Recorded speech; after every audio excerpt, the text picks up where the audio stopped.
I never like to create cookie cutter layouts. I'm always interested in putting my own personal stamp on it. So if you look at this layout here, what I've done is I have used some fluorescent pens to create 3 very custom things. First, I've done my journaling right on my photo in my handwriting in 2 different colors, and I've even done a little doodle here. The second thing is I've created this great doodle embellishment strip right down the center. And then finally, I just took a quote and I embellished it a little bit with a shadow. And later in the season, I'm going to be talking to you a lot about all sorts of ways to shadow letters. But first, I want to show you just how easy it is to doodle right on a photo. Now, this is a quote, which becomes the title of my, it's actually a song lyric, becomes the title of my page, and I've just printed it out of a regular photo printer. So it's that nice glossy paper. You could, of course, also, go to a photo lab, whatever it is, and I'm just using those fluorescent pens to write, and this picture is sticking to my hand, but I've just used a regular, the black area, we're just going to cover that with some fluorescent pen, and you can see how easily you can do that, and you can mix it up with lots of colors. But what I really want to get to, and where my heart is, of course, is in doodling. So I'm going to grab some black cardstock. Now, doodling is such an easy thing to do, so I'm going to go ahead and create some messy, messy, messy circles. And this is a really nice fine point pen, so you get all the lines, you get all those little scratchy lines. And then I'm going to switch it up and add some little center circles of that nice intense fluorescent green. And I'm not stressing, I'm not thinking, I don't need to fill in everything. They don't need to be perfect circles. I'm not a perfect person. I don't have to have perfect doodles. And again, I'm just going for that nice sketchy look. And I love the way that those lines look, those tiny individual little scratchy lines. I think they're wicked cool. So I'm gonna go ahead and keep pulling out different colors because I like to mix them all up. If you give me a box of crayons, I'm telling you, I would use every color and then wish that there were more. I remember every year when I would start school and my mom would buy me a new box of crayons, I would, of course, want the biggest box possible. Who doesn't love crayons? So you can see that you could just keep going, doing the same thing over and over again, mixing your colors and playing around.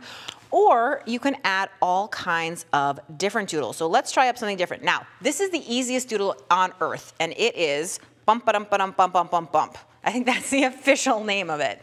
All it is a scratch. And now that doesn't look like anything by itself, but when you start to get a bunch of them together, it starts to create a really cool pattern. So I'm just gonna keep going with all of my colors, mixing them up. It's a great way, it's kind of like what I call a fill doodle. Sometimes you need a doodle that just fills the space.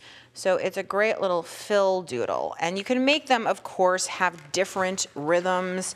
You can arrange them in different ways so they go in different angles. You can make them short or long, curve them into different shapes. Here you go. And have them, change shape. It's just really up to you. And that's the thing that's so fun about doodling, is that you get to control exactly what it is, and everything that happens is awesome. Another doodle that I want to show you, which again is simple, I'm all about the simple, is the simple dashed line.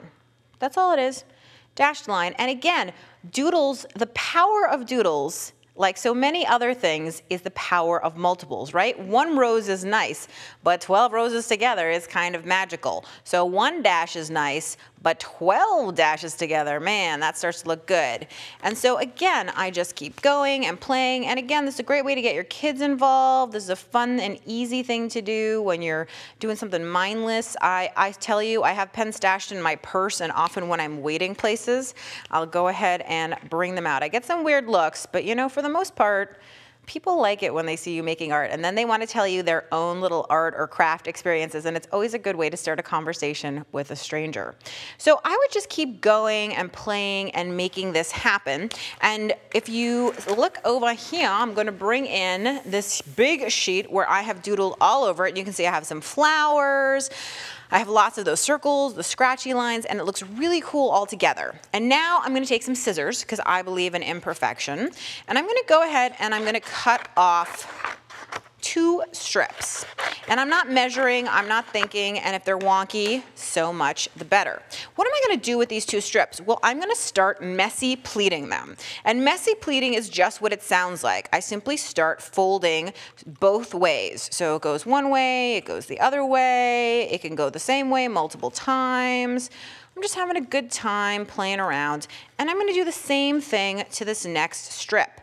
The reason I need two is because one is not long enough for what I have planned. And what I do now to connect them is I create a little fold at the end, just fold that over. I take some adhesive, apply it right on that little strip there, and then I'm gonna go ahead and attach it together, and it ends up looking just like another fold. Now, I happen to have one here which I have stitched together. But if you don't have a sewing machine or that's not something you feel comfortable with, no worry. Just take your adhesive, and in every fold, you're gonna put a little strip of adhesive. And then you're simply gonna fold it over like that, and you can see that your pleat will come together. And if we take a look at the finished layout, you can see how this strip, right, just landed right there and became the perfect embellishment. Now, for my background, I use this cloud paper, and there are lots of great cloud papers that are out there in the world that you can choose, but you don't have to be so literal. I also pulled a paper here that's just a nice light blue for that whole blue skies from now on.